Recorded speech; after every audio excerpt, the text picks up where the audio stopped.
Nous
voulons dire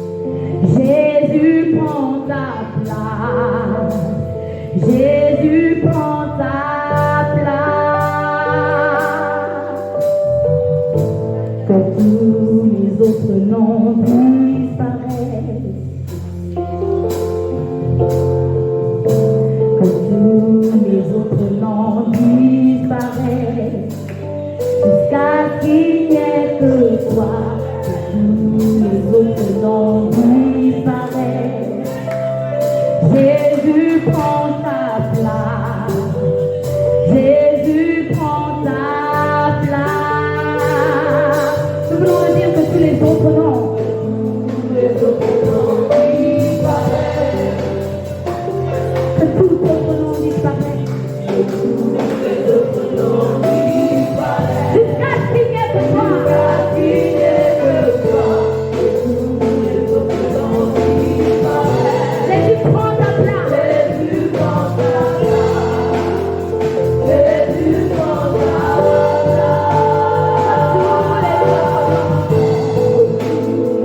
Que je je sois transformé par la puissance de ta parole. La Bible déclare que tes paroles sont esprit et vie. Que la vie de Dieu, la vie de ta parole, la vie de ta parole soit infusée sur ma vie. Seigneur, parle-moi, que je sois un instrument pour le royaume de Dieu sur la terre des hommes. Que mes œuvres et que mes fruits soient évidents devant Dieu et devant les hommes. Père, je déclare dans ma bouche que je bats mon entourage, je bats mon environnement, la grâce de mon partage, la faveur de mon partage, la bénédiction de mon partage. Seigneur, quel que soit les coups de l'ennemi, je déclare dans ma bouche que je suis plus que vainqueur en toi, Jésus. Je déclare ces paroles au nom suprême de Jésus. Amen. Est-ce que tu peux acclamer le Seigneur? Acclame le Seigneur parce que tu as déclaré les paroles de ta vie. Alléluia. Il est écrit que tout ce que vous aurez lié sur la terre, tout ce que vous lierez sur la terre aura déjà été lié dans les cieux. Alléluia. C'est pourquoi la parole que tu déclares de ta bouche, la parole qui sort de toi est une puissance. Alléluia. Et cette parole est capable d'amener en réalisation ce qui n'existait pas dans le monde physique des hommes. Parce que ce que tu déclares a déjà été fait dans le monde spirituel. Et ta parole emmène cela dans la réalité physique. Alléluia. Est-ce que tu peux encore acclamer Jésus pour la grâce qui t'apporte, pour la faveur qui t'apporte, pour la bénédiction qui t'apporte?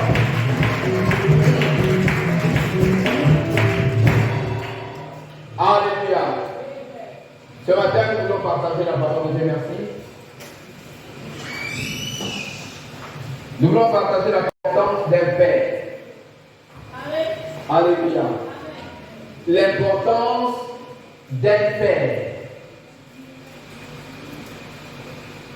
Alors, je vais demander ton attention ce matin, parce que nous allons dire certaines choses que tu as déjà certainement écoutées ou entendues.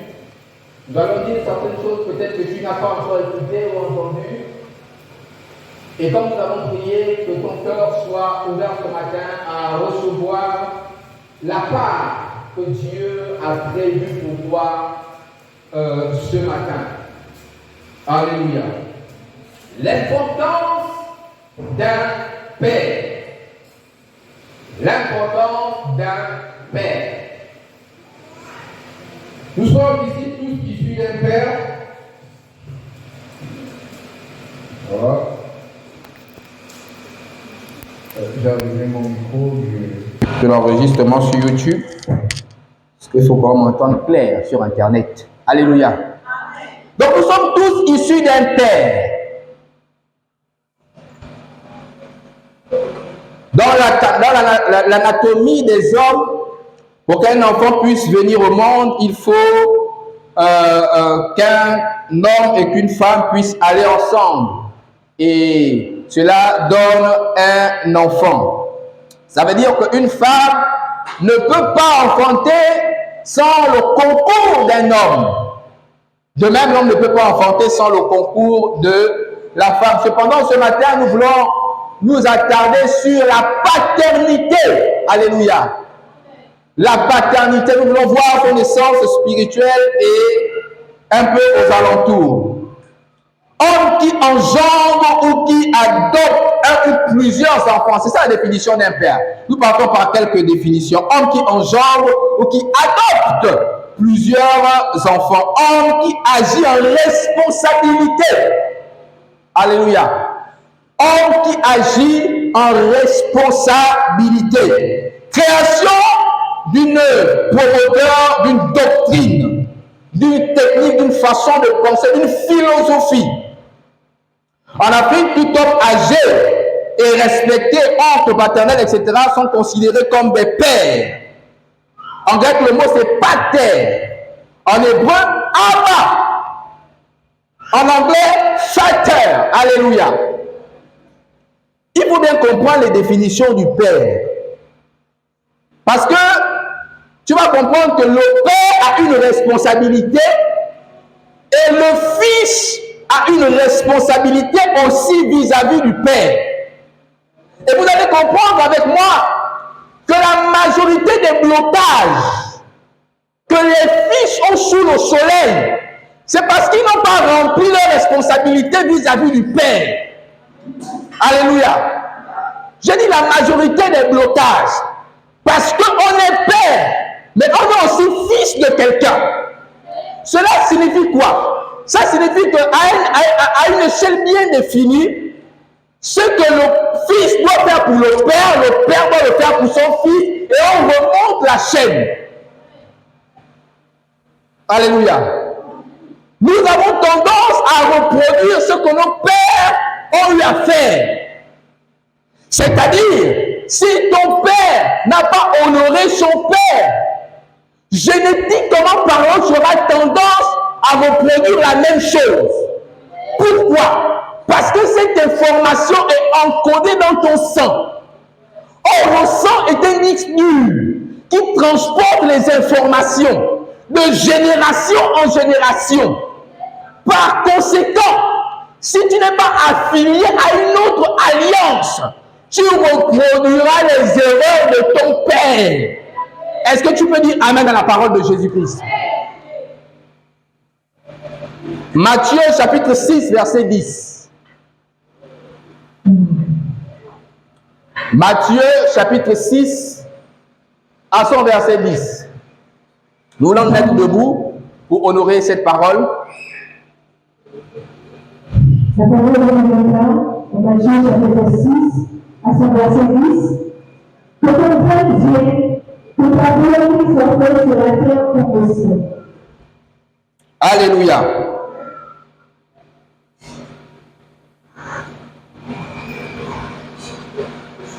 Je crois qu'on a sauté quelque chose. C'est le verset 6. Essayez un peu de lire à partir du verset 5, enfin à partir du verset 9. À partir du verset 9. Voici donc comment vous devez prier. Voilà. Notre Père qui est aux cieux, que ton nom soit sanctifié. Que ton règne vienne, que ta volonté soit faite sur la terre comme au ciel. Notre Père qui est aux cieux. Nous devons comprendre que nous sommes tous issus d'un Père, ce qu'on appelle le Père céleste. Dans la hiérarchisation de la fonction de Père, il y a le Père céleste. Il y a le Père physique, le Père biologique. Et il y a le Père spirituel. Alléluia. Ces trois catégories de pères ont un impact direct sur la vie des fils. Le Père céleste, ici c'est l'histoire de Jésus, du Seigneur Jésus-Christ, il va enseigner ses disciples à prier. C'est quand même bizarre parce que les disciples sont des juifs. Or, nous savons que les juifs connaissent Dieu. Les juifs connaissent la prière. Ils savent comment prier. Ils connaissent Dieu parce que Moïse leur a enseigné à prier. Et les juifs prient 3 fois par jour, à peu près comme les musulmans. Et ils prient en regardant vers le temple. Donc un juif connaît la prière. Un juif connaît la prière comme un musulman. Les musulmans connaissent la prière. Et parfois ces gens, ils sont tellement rigoureux dans les prières qu'ils émettent qu'ils ne peuvent pas rater une heure de prière. Parce que, c'est ce qu'on les a enseigné, parce que c'est établi comme ça. Il faut prier. Et ils savent que pour dominer dans les affaires qu'ils font, pour prospérer, il faut prier. Alléluia. Et les musulmans prient. Les Juifs prient. Et donnez-moi un peuple sous le soleil qui est aussi puissant que les Juifs et les musulmans. Premièrement, c'est les Juifs. Alléluia. Parce qu'ils connaissent la prière. Ce sont des gens qui prient. Et j'aimerais souligner que la prière des Juifs, c'est Dieu qui a demandé qu'ils prient comme ça. Ça veut dire que ces prières ont un impact direct sur leur environnement physique. Ce n'est pas anodin qui prie le matin. Ce n'est pas anodin qui prie en milieu d'après-midi et qui prie au coucher du soleil. Parce que l'homme travaille le matin, en après et jusqu'au coucher du soleil. C'est ce qui fait la journée de l'homme. Ça veut dire que l'homme doit dominer son environnement. C'est dans ce laps de temps. Et ils sont conscients de cela. Et donc, par conséquent, ils prient. Parce qu'ils savent que ce qu'ils font a d'abord un impact spirituel. Mais Jésus vient dire aux disciples, voici comment vous devez prier. Ah. Maître, nous connaissons la prière. Même si nous sommes des pécheurs comme Pierre. Mais en Israël, à l'époque, bon, peut-être plus maintenant, je ne sais pas, avec tout le modernisme qu'il y a déjà en Israël, Israël est devenu un peu, c'est devenu compliqué, mais à l'époque, comme dans les pays arabes, en Arabie Saoudite et partout, lorsqu'un enfant naît, on commence à l'enseigner le Coran. Ça veut dire qu'il connaît prier, comment tu dois prier comme ça, là, tu dois réciter comme ça. Donc ce n'était pas possible que les disciples ignoraient l'exercice de la prière. Jésus va dire, voici comment vous devez prier. Notre Père. Alléluia. Notre Père qui est aux cieux. Moïse n'a pas enseigné aux Juifs à prier en disant notre Père. Les prophètes ne priaient pas en disant notre Père. Ils disaient Elohim, El Shaddai. Ils donnaient des attributs à Dieu en fonction du niveau de leur révélation. Mais Jésus vient dire notre Père.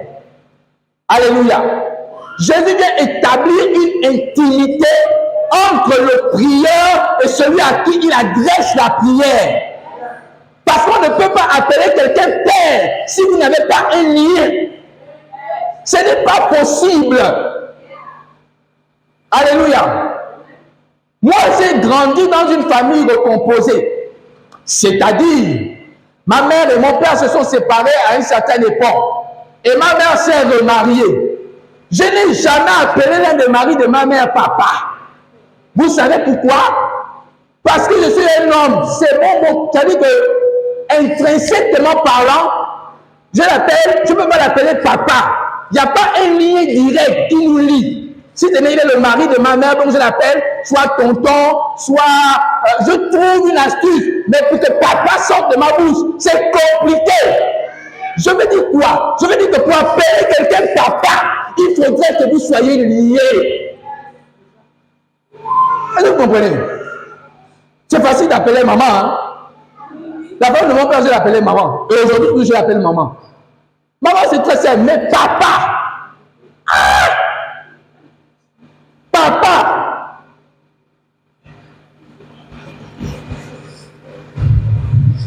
Aujourd'hui, là, je vais faire comme mon frère Armel. Hein? Vous avez vu comment Armel avait péché, non? Mon frère, tu es fort. J'avais été trop béni par la prédication là. Notre Père qui es aux cieux, que ton nom soit sanctifié et que ton règne vienne. Je l'ai dit, Jésus établit un lien entre celui qui prie et celui à qui il adresse la prière en disant, quand vous priez, ça veut dire que quand tu rentres dans le lieu secret pour prier, il faut savoir que tu ne t'adresses pas à Dieu créateur du ciel et de la terre. Tu ne t'adresses pas à Dieu, je ne sais pas, tout puissant. Tu t'adresses à ton Père. Tu t'adresses à ton Père. Et pourquoi nous sommes très peu efficaces dans nos prières parce que nous voyons Dieu comme étant tellement lointain. Non, je lui ai dit non. Lui-même, quand il priait, il disait Père. Il disait Père. Je sais que tu m'exauces toujours. Lorsque tu t'adresses à Dieu, tu t'adresses à ton Père céleste. Il est ton Père. Pourquoi il est ton Père? Parce que vous êtes affiliés. Et vous êtes affiliés comment? Vous êtes affiliés par adoption au travers du sacrifice de Yeshua. Tu es devenu le fils légitime de Dieu. Et tu es devenu co-héritier avec Christ. C'est pourquoi tu peux l'appeler Père. Notre Père qui est aux cieux. Pourquoi qui est aux cieux? Parce que ce n'est pas un Père qui est sur la terre. Non. Il est élevé, il est au-dessus de nous. Il n'est pas physique. Tu as un Père dans le ciel. Alléluia. Et donc quand tu pries, arrête de prier comme si tu t'adressais à un être inconnu. Lorsqu'un père va vers son fils, ou du moins lorsqu'un fils va vers son père, il y a une certaine intimité qui est établie entre les deux. Un étranger ne peut pas entrer dans le sein d'un homme, mais le fils peut entrer dans le sein de son père. Alléluia. Le fils peut entrer dans le sein de son père. Par conséquent, tu dois être conscient que tu as un Père céleste. Dieu connaît. Il connaît ton fond. Il connaît ton tréfonds. C'est-à-dire que ton Père qui est aux cieux, il te connaît. Il connaît ce que tu vis. Il connaît tes peurs. Il connaît tes craintes. Il connaît tes défis. Il connaît ton appel. Parce que c'est lui qui te l'a adressé, cet appel. Il te connaît. Il connaît si tu es un menteur. Il connaît si tu mènes une double vie. Il connaît si tu es hypocrite. Il connaît. Dieu connaît. Si les hommes ne connaissent pas, si ton responsable ne connaît pas, si ton pasteur ne connaît pas, même si ton Père sur la terre ne connaît pas, mais ton Père céleste connaît. Il connaît ton cœur. Il connaît tes intentions. Il connaît tes intentions. Ça veut dire que Dieu connaît si quand tu fais quelque chose, tu l'as fait avec une bonne intention. Dieu connaît. Même si la chose ne marche pas. Mais Dieu exauce les intentions du cœur. Est-ce que vous comprenez? Dieu n'exauce pas ce qui sort de nos bouches seulement. Non. Encore que ce qui sort de la bouche provient du cœur. C'est-à-dire que la Bible dit quoi? La Bible dit, lorsque Daniel, l'ange va dire à Daniel, lorsque tu as eu à cœur de prier, est-ce que quelqu'un comprend? Il dit, lorsque tu as eu à cœur de prier, ta prière avait déjà été exaucée. Mais l'ange du royaume de Perse, ça veut dire quoi? Ça veut dire que Daniel n'a pas encore commencé à prier. Daniel a eu à cœur de prier. Dieu avait déjà entendu et il avait déjà exaucé. Pourquoi? Parce que Dieu exauce les intentions. Dieu connaît l'intention de ton cœur. Il connaît si quand tu fais quelque chose, c'est pour plaire aux hommes. Il connaît si quand tu fais quelque chose, c'est réellement pour lui, pour aider ton frère, pour apporter une solution véritable. Dieu connaît. Et nous ne prospérons pas. Pourquoi? Parce que nos intentions sont mauvaises. Dis avec moi amen. Amen. Dieu connaît l'intention. Nous ne portons pas du fruit. Pourquoi? Parce que très souvent, nos intentions ne sont pas pures. C'est quand l'intention est pure, Dieu exauce les intentions. Dieu te connaît. C'est lui qui t'a façonné. C'est lui qui t'a engendré. Dieu te connaît. Si tu sais dans ton cœur que tu as des problèmes, mets-toi devant ton Père. Mets-toi devant Dieu. Parle à ce Dieu. Parce qu'il te connaît. Ça ne sert à rien de venir faire semblant devant les hommes. Ça ne marche pas. Dieu connaît. Il connaît, bien-aimé. Quand tu pries dans ton intimité, c'est-à-dire que c'est grave parce qu'on arrive même à se mentir à soi-même. Tu sais que quand tu vas prier là, tu sais en fait dedans toi que tu n'es même pas là dans la prière. Mais tu t'attends à toi. Tu t'attends à quel exaucement? Tu t'attends à quoi? Quand tu pries, entre. Et Dieu n'a pas besoin de beaucoup de mots. Père, parle avec ton cœur. Arrêtez de prier avec la bouche. Laissez parler votre cœur. Il faut que le cœur parle. C'est la prière du cœur, je vous assure, que Dieu exauce. Quand tu pries pour l'église, est-ce que tu pries pour l'église avec le cœur? Père, est-ce qu'il y a quelque chose qui se produit en toi? Depuis quand tu as même prié avec le cœur? Ça fait combien de temps? La Bible dit quoi? Quand vous priez, entrez dans votre lieu secret. Écoutez bien cette phrase.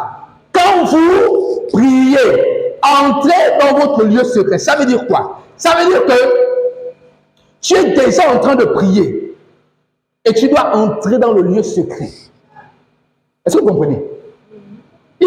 La Bible dit quand vous priez, entrez. C'est-à-dire, vous n'êtes pas déjà... Non, c'est pas moi que tu es en train de prier. Il y a des dimensions et des dimensions de prière. Quand tu pries, au début, tu sens que bon, tu pries, mais à un moment donné, tu dois entrer dans le lieu secret, dans la prière. Tu dois atteindre notre palier de ta prière. Et théoriquement ou pratiquement, tant que tu n'as pas atteint ce palier et que tu sors, tu n'as pas prié. Tu n'as pas prié. Le Père Céleste te connaît. Il te connaît. Il connaît tes intentions. Est-ce qu'elles sont pures? Dieu est le Père de tous les esprits. Alléluia. Dieu est le Père de tous. Écoutez, Dieu, écoutez-moi. Il n'y a pas un esprit sous le soleil qui n'a pas été engendré par Dieu. Esprit de zoo, esprit de forêt, esprit de quoi, tous les esprits qui existent ont été engendrés par Dieu.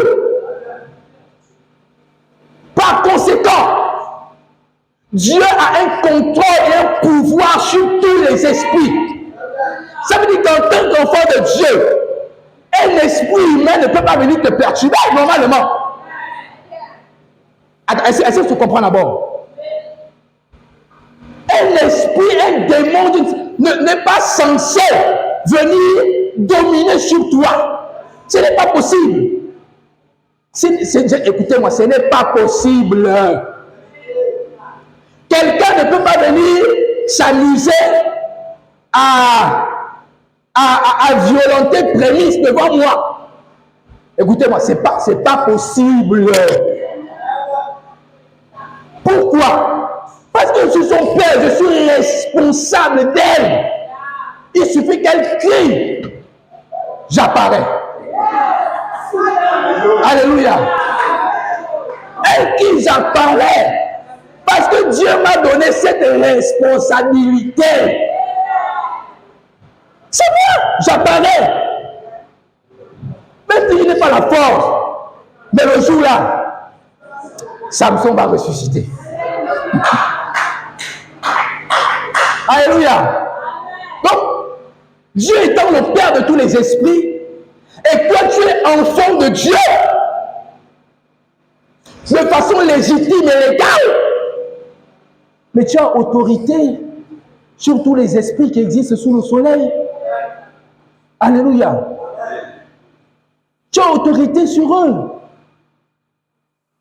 C'est pourquoi en Christ, nous pouvons chasser les démons. Seulement en Christ. En Christ, nous pouvons parler à l'air nous pouvons parler à la terre, nous pouvons déclarer des paroles. Mais il faut le faire en étant dans la conscience de ce que tu fais. Alléluia. Dieu est le Père de tous les esprits. Et donc, aucun esprit ne peut être supérieur à toi. Aucune situation. Vous savez, Dieu connaît le parcours de nos vies. Chacun d'entre nous, nous avons un parcours. Nous sommes sur le chemin de notre destinée. Nous sommes sur le... Dieu connaît. Dieu te connaît. Dieu connaît ce que tu traverses.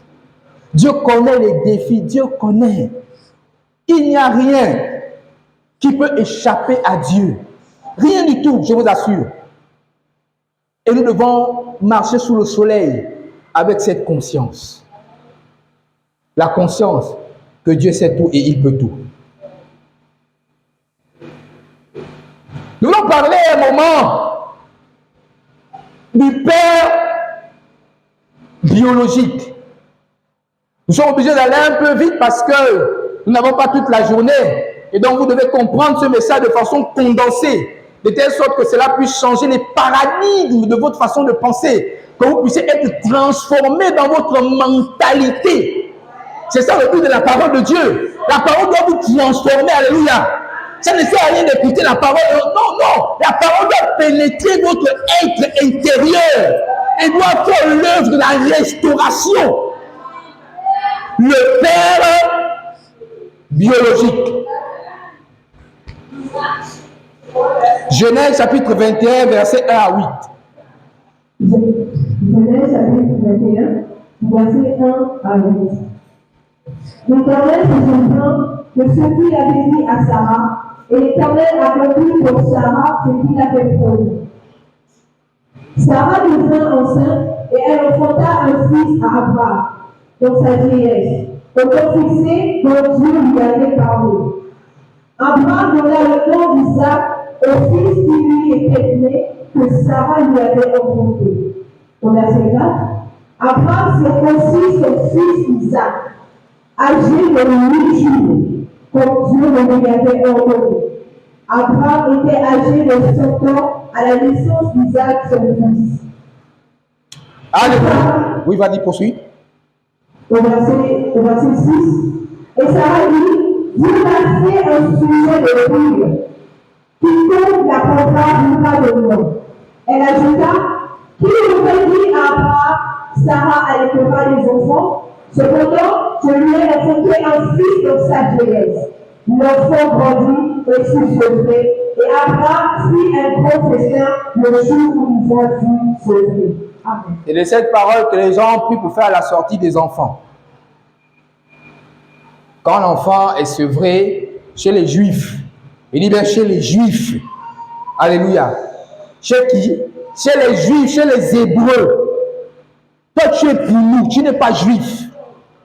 Donc, il faudrait qu'on écoute bien. Tu n'es pas juif. Tu es de la postérité d'Abraham, mais en Christ. Tu n'es pas un juif. Tu n'es pas tu es israélite. La Bible dit que Dieu a exaucé la prière, ou du moins la promesse qu'il a faite à Abraham. Il dit, l'Éternel se souvint de ce qu'il avait dit à Sarah, et l'Éternel accomplit pour Sarah ce qu'il avait promis. Sarah devint enceinte et elle enfanta un fils à Abraham dans sa vieillesse, au temps fixé dont Dieu lui avait parlé. C'est les enfants que nous avons qui fait de nous, qui fait de nous des pères. Alléluia. Tu ne peux pas prétendre être père ou comprendre les défis d'un père si tu n'as pas encore, je suis dans le père biologique, si tu n'as pas encore enfanté. Est-ce que vous comprenez bien? Il faut savoir dans la vie se déplacer. Pourquoi? Parce que quand tu te déplaces, tu laisses place à d'autres Et le fait que tu laisses place à d'autres, ça change ton statut. Vous ne pouvez pas être père si vous n'avez pas enfanté. Alléluia. C'est la femme que tu as qui fait de toi un époux. Est-ce que vous me comprenez? C'est la femme que tu as qui fait de toi un époux. C'est l'enfant que tu as qui fait de toi un père. Par conséquent, ton statut dépend de qui? Dépend de la personne que tu élèves. Est-ce que vous me suivez bien? Ça veut dire que ton statut change parce que quelqu'un a été élevé.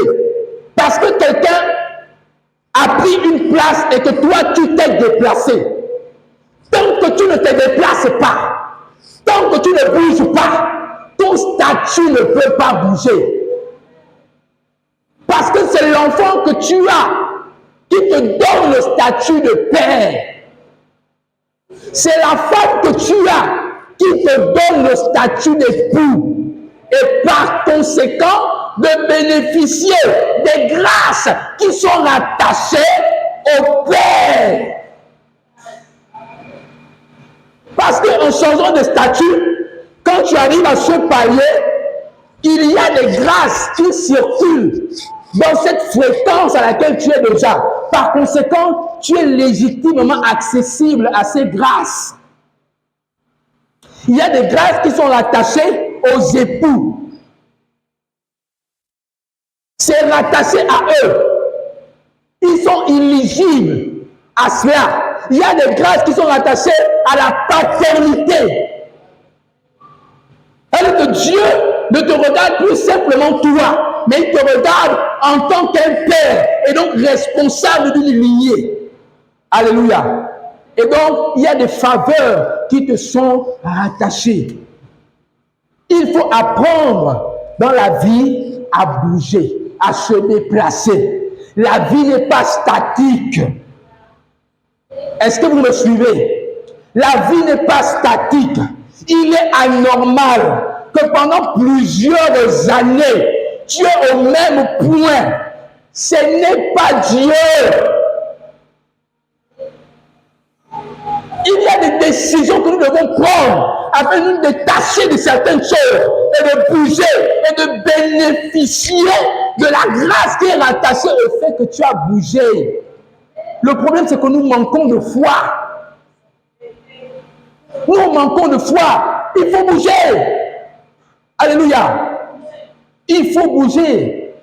Vous savez, la vie est rapidement monotone. La vie est rapidement monotone. Tu cherches un emploi aujourd'hui, demain tu auras l'emploi. Au bout d'un certain temps, il va falloir bouger. Il va falloir faire autre chose. Il va falloir implémenter d'autres éléments qui te fera davantage monter. Alléluia. C'est très important. Il faut bouger. Il faut bouger. Tu chantes, il faut bouger. Tu as l'accueil, il faut bouger. Tu as l'intercession, il faut bouger. Tu es même au foyer, il faut bouger, il faut bouger. Il faut arrêter, il faut bouger. Hein, tu ne peux pas être chant depuis ta neuf. Non, non. Il faut bouger dans la vie, il faut bouger. Il faut bouger dans le même sillon. Tu es dans... Non. Il faut bouger. Tu dois grandir même dans ce que tu fais. Tu dois grandir, tu as un niveau, tu dois sentir que tu grandis. Et les hommes vont témoigner que c'est la même personne, demain, après-demain, on parle que de toi, la même chose. Mais comment tu vas être béni? Comment? Si tu ne prends pas l'initiative de bouger, dis à ton frère, il faut bouger. Donc, touche-moi ton frère, il faut bouger, il faut bouger. Il faut bouger. Non, il faut bouger. Il faut bouger. Si tu ne bouges pas, comment tu vas expérimenter d'autres choses, même dans la vie spirituelle? Il faut avoir soif. Il faut bouger les choses. Il faut bouger. Les choses ne viendront pas comme ça. Ce n'est pas possible. Les choses ne peuvent pas venir comme ça. Je prends toujours le témoignage de nos parents ici, avec leur permission que j'ai pris sans la leur demander, avant que Nathanaël, le prince, mais s'il est prince, c'est qu'il est le fils des rois. Alléluia. Avant qu'il ne soit matérialisé dans le physique. Pour ceux qui sont proches, vous savez qu'il y a eu des bousculades. Écoutez-moi, même la promesse de Dieu ne peut pas venir assis. Tu dois bouger, ils ont bougé. Ils ont bougé, bousculé, spirituellement, crié, physiquement, aller, voyager, machin. Il faut bouger. Il faut arrêter ça. Il faut arrêter ça. On doit voir les fruits. Alléluia. Il faut bouger.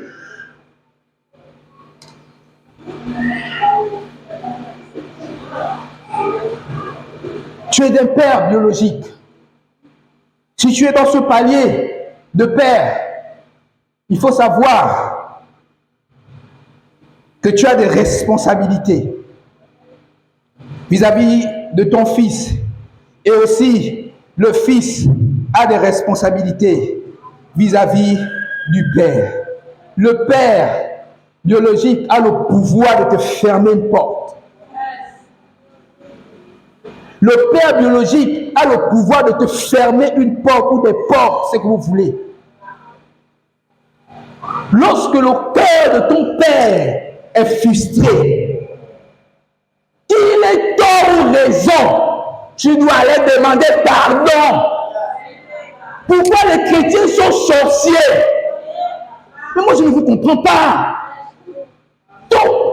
Si toi, ton enfant te fait ça, est-ce que tu vas accepter? Même si le père a tort, va vers ton père. Ah, papa, vraiment, pardonne-moi. Pardonne-moi. Je sais que, pardon, papa. Il va te pardonner.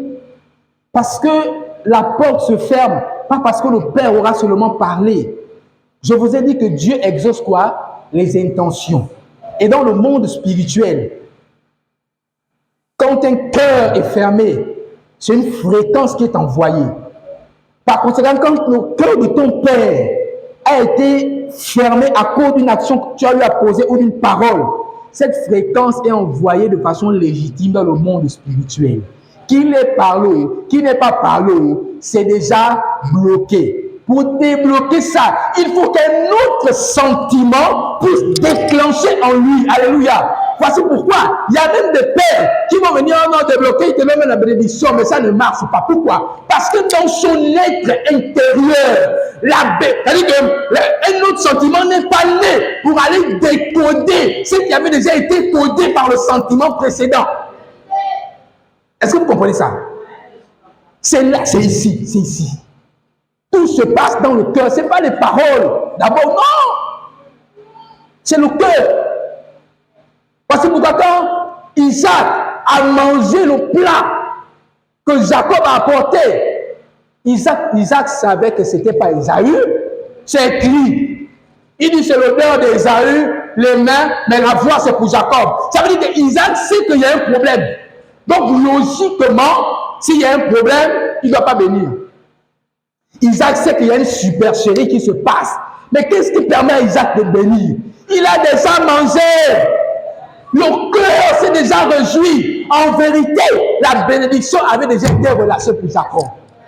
Il fallait juste qu'il confirme cela par des paroles.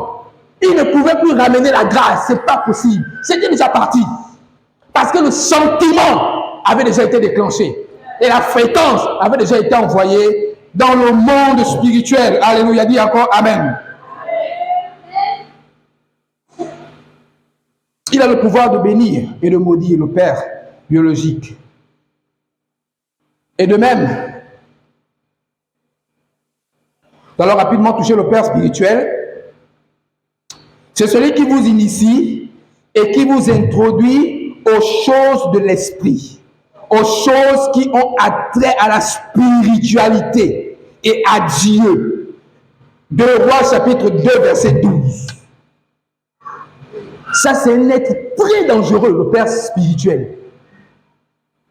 Jean, chapitre 32, à ce verset 12. Élisée regardait et criait, mon père, char d'Israël et sa cavalerie, et il ne le fit plus. Saisissant alors ses vêtements, il les déchira en deux morceaux. Alléluia. Écoutez-moi, Élisée était plus âgé que Élie. Est-ce que vous savez ça? Mais Élisée va dire, mon père, vous savez, les choses spirituelles sont les choses les plus dangereuses parce qu'elles ne respectent pas la logique. Un vieux comme Élisée, il appelle Élie père. Il appelle Élie père. Pourquoi? À cause d'une fréquence qui tourne autour de Élie. Le père spirituel est celui qui vous introduit dans les choses de l'esprit, dans la connaissance des choses de Dieu. J'ai dit quoi? Introduire. J'ai dit quoi? J'ai dit quoi? Est-ce que j'ai dit que le père spirituel reste avec toi maintenant le matin? Papa, écoutez-moi, regardez les bêtises des enfants là. Écoutez-moi, le père, il fait quoi? Il t'introduit.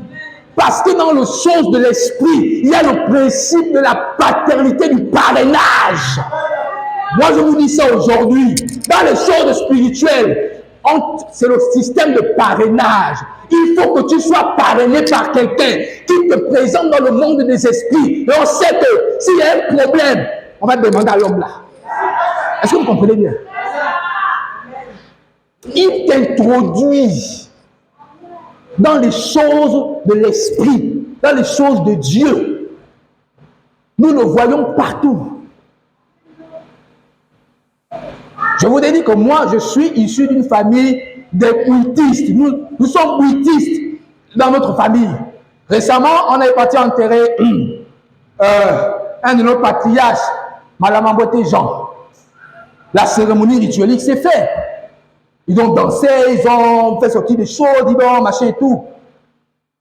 Et dans le monde du Bouti, il y a le système de parrainage.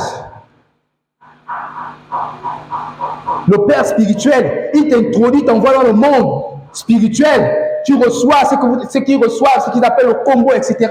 Et tu reviens. Mais lui, il t'encadre. Mais après cela, tu deviens libre. Parce que tu connais déjà les choses de l'esprit. Alléluia. Lorsque Jésus est avec les disciples, il les a encadrés jusqu'à un certain niveau. Après, il a dit, attendez, ne bougez pas. Il faudrait que vous puissiez recevoir la puissance. Dès qu'ils ont reçu, ils ont été libres de prêcher maintenant. Il n'avait plus besoin que Yeshua soit là, à leur côté. Il n'avait plus besoin de... Non, il était maintenant libre de prêcher parce qu'ils avaient la chose en eux.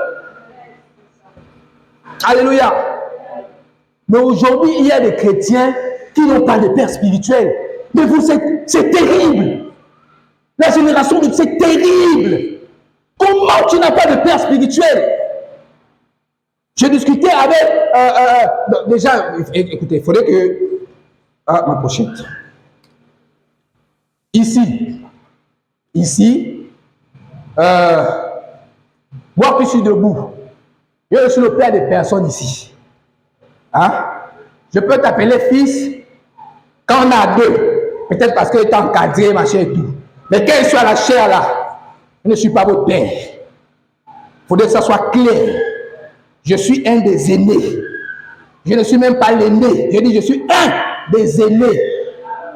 On a un même père.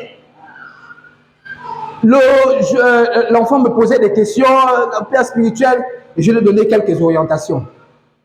Vous savez, vous ne pouvez pas être chrétien et vous n'avez pas de père spirituel. Et c'est dangereux pour votre vie. C'est dangereux pour votre vie. Le père spirituel, ce n'est pas celui qui te fait accepter Jésus-Christ. Non! Moi, j'ai un père. Ce n'est pas lui qui m'a fait accepter le Seigneur. Non! C'est pas lui. Celui qui m'a fait accepter le Seigneur je ne peux pas le qualifier d'être mon père. C'est un maître. Et comme j'ai beaucoup d'autres maîtres, et l'apôtre Paul l'a dit, vous pouvez avoir plusieurs maîtres, mais vous avez un seul Père. Le Père répond de vous. Le Père répond de vous spirituellement parlant. Mais le Père ne peut pas répondre de vous si vous ne le considérez pas comme étant votre Père. Je vous ai dit que le monde spirituel, c'est un monde de fréquences et c'est par là. Si dans ton cœur, tu ne considères pas que cet homme est mon Père spirituel, tu ne pourras jamais bénéficier non seulement des grâces qui sont rattachées à sa vie, mais même des prières qu'il peut faire pour toi. J'ai dit, même s'il veut te donner avec tout le cœur, l'onction dit, je ne parle pas. Pourquoi? Parce qu'il n'y a pas une terre pour accueillir cela. Est-ce que vous comprenez? Et vous voyez des chrétiens qui tâtonnent, qui vont à gauche, là-bas, non, vous devez avoir un Père spirituel. Vous avez un seul Père qui vous introduit dans les choses de l'esprit. Et il y a beaucoup de chrétiens qui ne sont pas, qui ne connaissent pas la vie spirituelle. Beaucoup. Pourquoi? Parce que spirituellement parlant, on ne voit pas qui est leur Père. On ne voit pas qui est leur Père. Pourquoi? Parce qu'en eux-mêmes, ils sont tellement orgueilleux qu'ils, écoutez-moi, le Fils ne peut pas dépasser le Père tant qu'il vit. Écoutez-moi bien. Le Fils peut être grand. Il peut faire des choses extraordinaires. Il peut, écoutez, mais le Père reste le Père. Je discute avec mon frère Adam Abika. On parle souvent sur le prophète Bouchéri et le prophète Angel. Pour ceux qui suivent un peu l'actualité de ces gens, Bouchéri, ça dit que c'est quelqu'un avec les yeux humains. Quand tu regardes, il a dépassé le niveau de son père. Mais quand son père est là, il se met à genoux. Et ça, c'est quelque chose que j'ai vu dans le côté anglophone. Quand le père te tend le micro, publiquement parlant, le fils prend le micro toujours à genoux. Bon, ça, ce sont des scandales dans la francophonie. Parce que la francophonie, c'est tellement bizarre. On regarde tellement de choses, on n'a pas l'honneur de père. Les pères insultent les autres pères, les fils ici. Elle dit que la francophonie, c'est terrible. C'est terrible. On n'a pas l'honneur de père. Et après, on se pose la question, pourquoi l'église anglophone, il y a une autre dimension contrairement à l'église dans la francophonie. Mais c'est tous ces détails. Les anglophones savent honorer les pères. Ils savent honorer les pères. Ce n'est pas un signe de feu, ce n'est pas un scandale. Vous allez écouter les gens de la francophonie, non. Comment tu vas te mettre à genoux devant un homme? On se met à genoux devant Jésus. Ah! Toi, tu as vu Jésus pour te mettre à genoux devant lui. Non, on va se mettre à genoux devant un homme, machin et tout. Ah! Quand vous regardez dans le fond, c'est l'orgueil qui fait ça. C'est parce que nous sommes orgueilleux. Nous sommes orgueilleux. On veut être au même niveau que les pères. Regardez le paysage au Gabon. On ne sait plus qui est père, qui est fils. On ne sait pas. On ne sait plus qui est père, qui est fils. Tout le monde, on navigue tous comme ça, l'autre fait la balle. Non, c'est terrible. C'est terrible. Et moi, j'ai décidé de ne pas reproduire ces choses. De ne pas le reproduire. Parce que quand je regarde chez les autres, ce n'est pas comme ça. Au Gabon, dans la francophonie, c'est vraiment le chaos.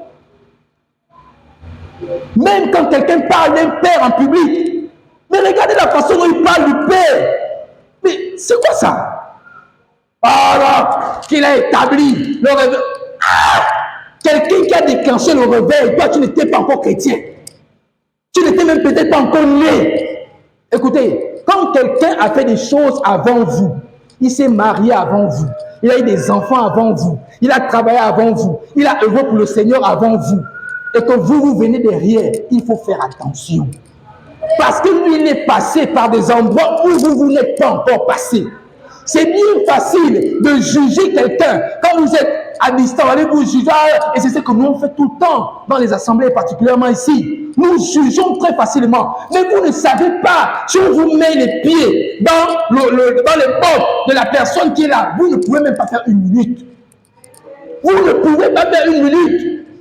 Mais on critique facilement, c'est-à-dire tu parles même de ton père, de ton pasteur, avec le mépris. Et puis tu te demandes pourquoi. Il faut arrêter la sorcellerie là. Hein? Il faut arrêter. Tu te demandes pourquoi. Ah, je suis bloqué. Ah, depuis là. Oh, mon Dieu, les micros tombent même. Oh, ça c'est terrible. Catch, alors avec ça, catch. DJ. Le DJ est là. Alléluia. Le DJ va régler le DJ. Non. Tu te demandes pourquoi tes choses n'avancent pas. Pourquoi Écoutez, non, il y a des principes qui sont spirituels, qui sont ignables. C'est ignoble. Si vous vous asseyez avec les gens qui parlent mal de votre pasteur, quittez-la. Quittez. Arrêtez ça. Arrêtez. C'est ce qui fait en sorte que même s'il veut libérer l'onction, c'est-à-dire qu'en lui, il veut te voir prospérer, il libère. Mais ça ne peut pas marcher. Ça ne peut pas, parce que ton tréfonds, tu ne peux pas cracher sur la source qui te bénit. Écoute, mais c'est pas possible. Comment tu veux une bénédiction et tu craches sur cette bénédiction? Spirituellement parlant, ça ne marche pas. J'expliquais aux jeunes, tu ne peux pas aller vers quelqu'un pour recevoir la bénédiction du Père, alors que toi tu pars et tu le considères comme un maître. Tu ne peux pas recevoir la bénédiction du Père. C'est pas possible. Lorsque Jacob a béni ses 12 fils, il dit, venez, je vais vous dire ce qui va arriver dans les temps à venir. Ça veut dire que Jacob, là, il s'établit en prophète. Il dit, venez, il est vieux. Il dit, venez, je crois que j'ai même ça ici. Bien, je n'ai pas noté ça. Je ne sais pas si j'ai noté ça. Il s'établit il dit, toi, voilà ce qui va arriver. Benjamin, comme ça, comme ça, comme ça. Siméon, comme ça, comme ça, comme ça. Lévi, comme ça. Et toutes les paroles prophétiques que Jacob a dit sur ses 12 fils se sont tous accomplis et sont en train de s'accomplir. Tout ce que vous voyez dans la Bible, les Lévites qui ont le sacerdoce, c'est qui avait le sacerdoce prophétique là? Judas qui a le sacerdoce du prophète, etc. Tout ça là, Jacob avait parlé dessus. Et c'est arrivé. Pourquoi? Les enfants sont allés vers leur père en sachant que c'est leur père. Et qu'ils viennent recevoir la bénédiction du Père. Vous ne pouvez pas recevoir la bénédiction du Père si vous ne considérez pas ce monsieur comme étant votre Père spirituel. Vous allez faire du surplace. Maintenant, s'il n'est pas votre père, quand vous avez un autre père, ce n'est pas un péché. Non, vous avez un autre père que vous considérez comme étant, vous devez faire la même démarche. Moi, aujourd'hui, si je quitte le pays, mais je quitte la province. Par exemple, récemment, j'étais en mission au nord. J'ai assisté au culte dans une assemblée. Le monsieur a prêché vraiment. J'ai pris une enveloppe, je suis allé, il a prié pour moi. Mais ce monsieur ne peut pas être mon père. Il ne peut pas être mon père. Même si je prie de façon continue dans une église, ce pasteur ne peut pas être mon père. Parce que j'ai déjà un père. Alléluia. J'ai déjà un père. Donc peut-être que tu es dans le même cas. Que tu as évolué ailleurs et voilà, et tu es arrivé, Dieu t'a mené dans l'église des disciples Canaan afin d'être ouvrier pour la moisson, mais que tu as déjà un père. Oui, c'est possible. C'est possible. Ces mêmes principes, tu dois les mettre en pratique, tu dois les mettre en exergue. C'est-à-dire, tu dois honorer ton père, parce que lui, il est ton père. Et peut-être celui à quel la personne qui est devant toi à l'assemblée à laquelle tu appartiens actuellement, il peut être considéré juste comme ton maître, qui t'enseigne, peut-être dans ce cadre-là. Mais pour la plupart d'entre nous, ils sont très peu qui est dans ce cas de figure. Pour la plupart, nous sommes nés ici. Nous sommes nés ici. Quelqu'un qui t'a vu naître dans la foi, quelqu'un qui t'a enseigné, mais quel est l'honneur que tu fais à celui qui est ton père? Donc, quel est l'honneur que tu rends à celui qui est ton père? Faut dire, tu as combien d'années dans la foi? Est-ce que tu as déjà honoré une fois ton père? Il faut te poser la question. Tu as combien d'années dans la foi? Est-ce que tu as déjà honoré une fois ton père? Vous savez, Jésus a dit, lorsqu'il était dans sa ville natale, il a dit, un prophète n'est méprisé que dans sa maison et dans sa patrie. Le mot méprisé, en grec là, signifie manquer d'honneur. Ça veut dire on n'honore pas un prophète. Un prophète manque d'honneur seulement dans sa maison et dans sa patrie. Et vous savez ce qui s'est passé? La Bible dit que Jésus n'a fait aucun miracle. Alléluia. Parfois, nous sommes à l'église, les choses n'avancent pas. Les vies de collaborateurs, des compagnons d'œuvre n'avancent pas. Tout est bloqué. On se pose la question, mais parce qu'il n'y a pas l'honneur de celui qui est considéré comme étant votre père. Il n'y a pas l'honneur. Il ne peut pas avoir de miracles. Vous croyez que Jésus n'a pas voulu faire des miracles dans sa ville natale? Ce n'est pas possible. Au contraire, si on voyait le cœur de Yeshua, il voulait faire des miracles. Mais vous savez, les principes spirituels ne peuvent pas se brader comme ça là. C'est-à-dire qu'il y avait une atmosphère spirituelle que c'était impossible que même Yeshua pouvait brader. Parce qu'il y avait le principe. Il ne l'honorait pas. Il le considérait comme étant le fils de Joseph, le fils de Marie. Ah, tu vas venir nous dire quoi? Ah, mais l'onction même ne peut pas sortir. Même si la personne libère, l'onction ne peut pas sortir. Pourquoi? Parce qu'il n'y a pas la terre auquel l'onction pourra être cultivée. Ce n'est pas possible. Et dans plusieurs églises de la francophonie, nous vivons ça. Les fidèles, les membres n'honorent pas non. Et c'est bloqué, on peine, on essaie, on tape là-bas à gauche, on priait.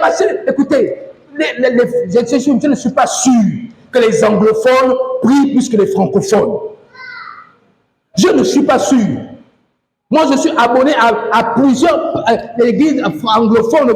Je vois la différence. Je vois la différence. Ce n'est pas une affaire de prière seulement. Ce n'est pas une affaire de jeûne seulement. Non. C'est une affaire d'honneur à ceux qui nous ont précédés. Il faut honorer. Depuis que tu es chrétien, tu as déjà honoré ton père combien de fois? Ou bien tu demandes seulement, pourquoi il n'a pas fait ceci? Et nous sommes exigeants. Ça dit que même quand, ça dit que quand la personne parle un peu, c'était pas bon aujourd'hui. Hein? Je dis, c'était pas bon. Toi, tu connais comment on prépare un message. Ça dit, tu connais ce que la personne a fait. Aujourd'hui, là, la manqué d'onction, c'était pas bon. Tu es sorcier. Non, hein. C'est pas bon, il faut arrêter ça.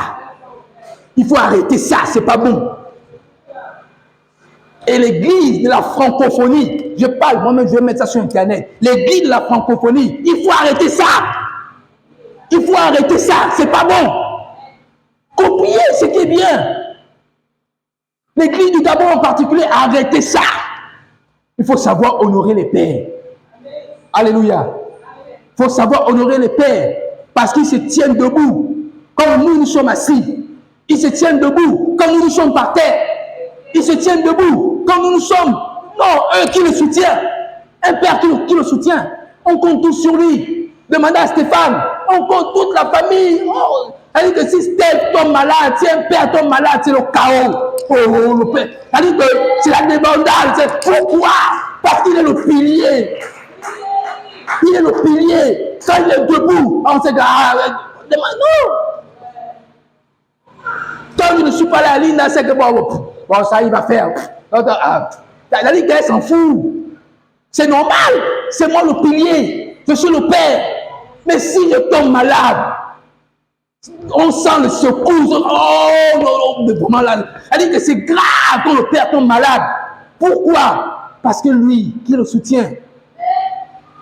Si la madame tombe malade, lui, il est là, il est debout. Dans la poche, physiquement, il est debout. Si l'enfant tombe malade, c'est la même chose. Il est là, il est debout. La femme même ne va pas. Non, elle sait. Elle sait sur qui compter. Elle sait que non, mon mari est là. Non, papa est là. Mais quand papa tombe malade, qui le soutient?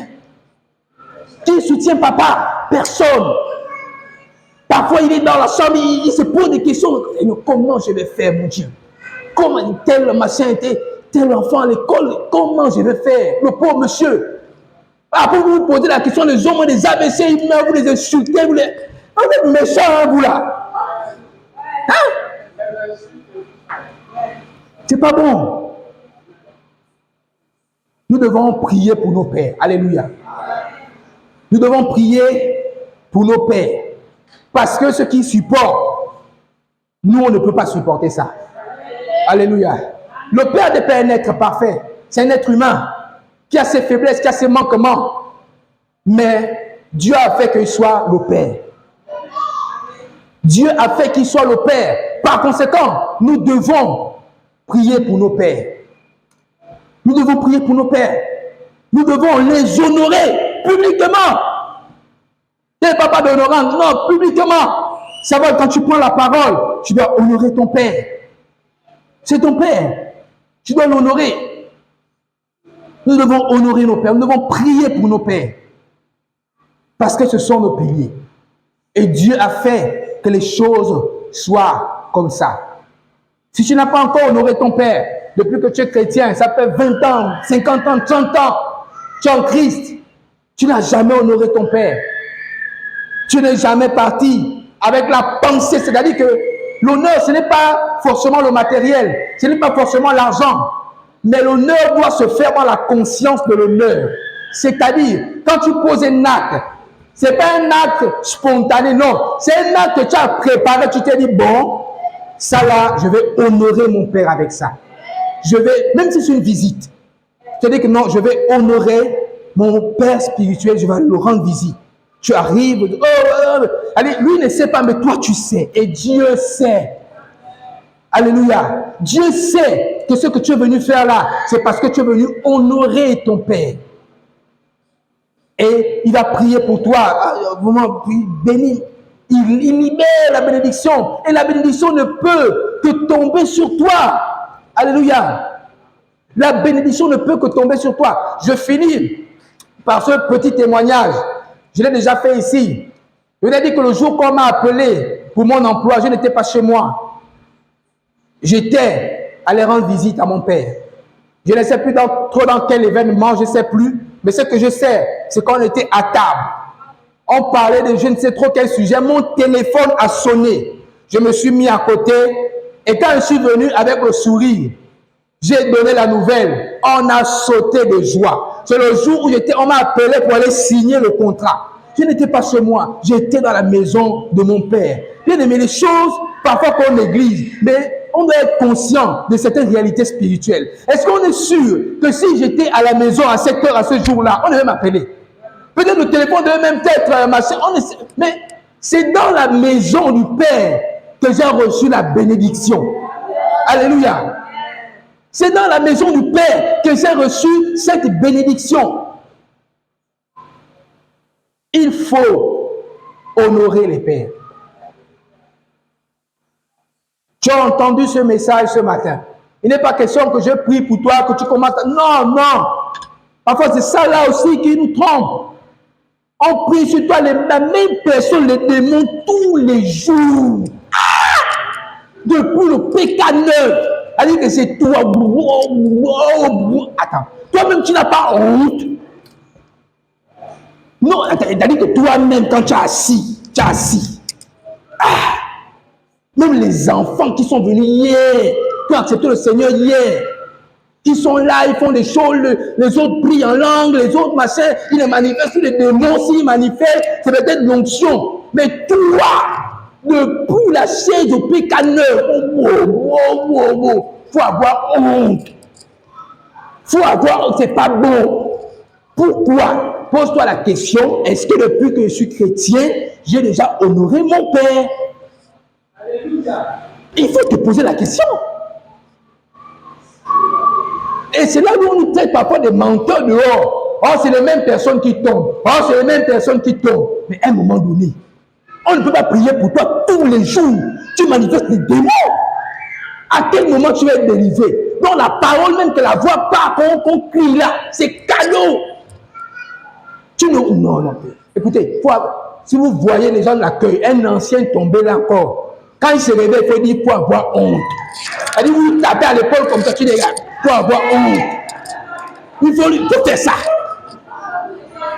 On va prier, on va passer, on est là pour ça. On va prier. Quand il revient là, tu tapes à l'épaule, tu dis, maman, papa, il faut avoir honte.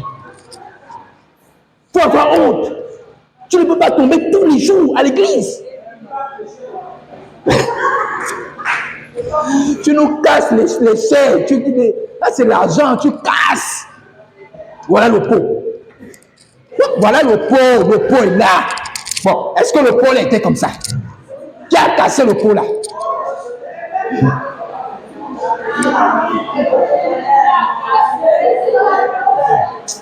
Ah non. Peut-être fort hein, ici là. Faut remplacer le pot là. La personne qui a cassé ça, faut remplacer le pot.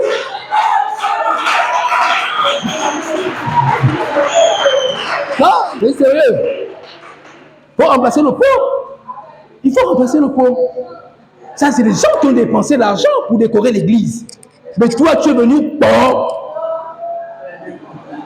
J'ai dit, si c'est les démons, ils étaient même le Saint-Esprit, la personne qui a cassé, il faut venir remplacer ça. Il faut acheter le pot. Voilà, vous voyez, on avance l'église. Ça doit être bien. Ça, c'est vilain, ça. Dans la caméra, ça sort. C'est pas bon. C'est pas bon. C'est pas bon. Alléluia. Lève les mains, nous allons prier ensemble. Lève-toi.